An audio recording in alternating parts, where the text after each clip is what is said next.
بسم اللہ الرحمن الرحیم۔ السلام علیکم، امید ہے آپ سب خیریت سے ہوں گے۔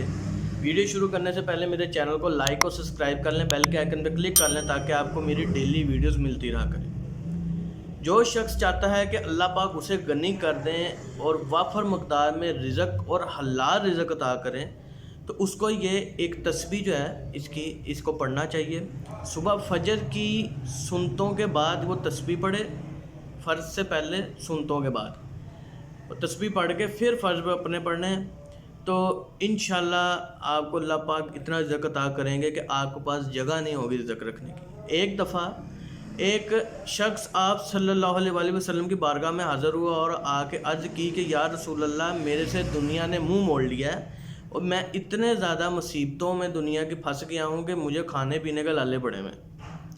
تو آپ صلی اللہ علیہ وآلہ وسلم نے اس کو یہ تسبیح بتائی۔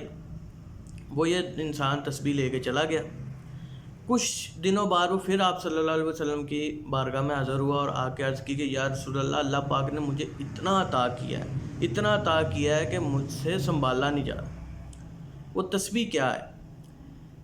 آپ نے فجر کی سنتیں پڑھنی ہیں، اس کے بعد آپ نے تسبیح پڑھ کے پھر فرض پڑھنے ہیں۔ فجر کی سنتیں اور فرض کے درمیان ہی پڑھنی ہے۔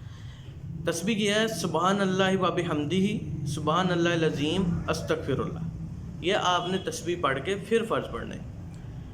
یہ بہت ہی جو ہے نا اچھی تسبیح ہے اور زبان پہ بہت ہلکی پر میزان پہ بہت بھاری ہے اور اللہ پاک کی بارگاہ میں بہت محبوب ہے۔ اللہ پاک کو یہ کلمات بہت پسند ہے، اس لیے ہمیں یہ کلمات جو ہیں وہ صبح عید کی تسبیح پڑھنی چاہیے۔ انشاءاللہ اللہ پاک ہمارے تمام مشکلات حل کر دیں گے، ہمیں کوئی ٹینشن تکلیفیں وہ بھی ختم ہو جائیں گی اور ہمیں جو رزق کا مسئلہ ہے تو وہ بھی اللہ پاک اتنا عطا کریں گے کہ ہم سے سنبھالا نہیں جائے گا۔